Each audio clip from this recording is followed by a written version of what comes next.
Hi friends, എല്ലാവർക്കും എൻ്റെ ചാനലിലേക്ക് സ്വാഗതം. ഞാൻ തൊടിയിലിറങ്ങിയപ്പം കുറേ സപ്പോട്ട ഭാഗമായി നിൽക്കുന്നുണ്ട്. അത് ഞാൻ ഇന്നൊരു ജ്യൂസ് അടിക്കാൻ ഞാൻ ഒരുങ്ങുകയാണ്. എല്ലാം നല്ലപോലെ പഴുത്ത് നിൽക്കുന്ന സപ്പോട്ടയാണ്. നമുക്ക് കുറച്ച് പിച്ചിയെടുക്കാം. ഈ വേനൽക്കാലത്ത് നമുക്ക് ജ്യൂസൊക്കെ അടിച്ച് കഴിക്കാം, അല്ലാതെയും കഴിക്കാം.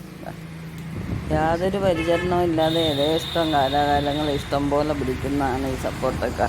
കൂടുതലും കിളികൾ വണ്ണാനും ഒക്കെയാണ് കഴിക്കുന്നത്. ധാരാളം പ്രോട്ടീൻ അടങ്ങിയിട്ടുള്ള ഫലമാണിത്.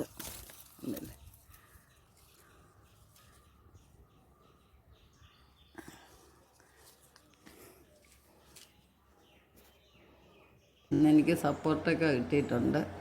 അത് കുറച്ച് വെള്ളരിക്കയുടെ ചേർത്തൊരു ജ്യൂസാണ് ഉണ്ടാക്കാൻ പോകുന്നത്. നമുക്കിത് തയ്യാറാക്കാം.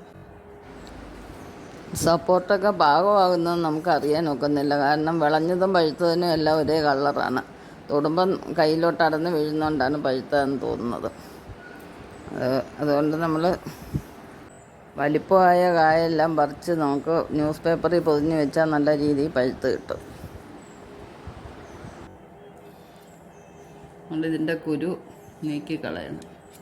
ഷുഗറുള്ളവർക്ക് ഇത് നല്ല മധുരമായതുകൊണ്ട് കഴിക്കാൻ പാടായിരിക്കും. പക്ഷേ പാവയ്ക്ക ജ്യൂസ് അടിച്ചു കുടിക്കുമ്പോൾ അതിനകത്തൊരെണ്ണം ഇട്ട് കുടിക്കാം, വേണമെങ്കിൽ കുടിക്കാം.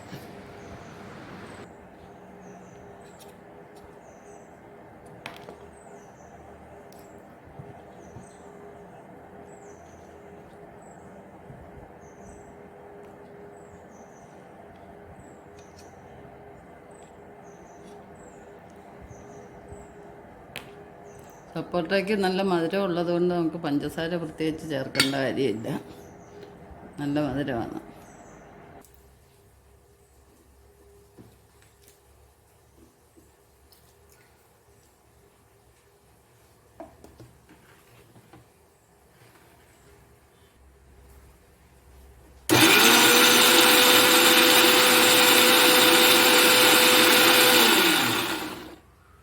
ജ്യൂസ് റെഡി ആയിട്ടുണ്ട്.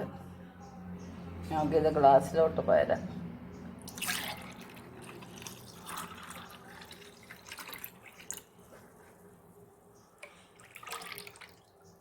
അപ്പം അങ്ങനെ നമ്മുടെ ഹെൽത്തി ജ്യൂസ് റെഡി ആയിട്ടുണ്ട്. ഈ ചൂടിലൊക്കെ നമ്മൾ വല്ലപ്പോഴും ഒരു ജ്യൂസ് കുടിക്കുന്നതൊക്കെ നല്ലതാണ്. ഈ വീഡിയോ എല്ലാവർക്കും ഇഷ്ടപ്പെട്ടെന്ന് വിചാരിക്കുന്നു. നെക്സ്റ്റ് ഒരു വെറൈറ്റി ആയിട്ട് അടുത്ത വീഡിയോ കാണാം. എല്ലാവർക്കും ശുഭദിനം ആശംസിച്ചുകൊണ്ട് ബൈ ബൈ. ഇതൊന്ന് കുടിച്ച് നോക്കാം.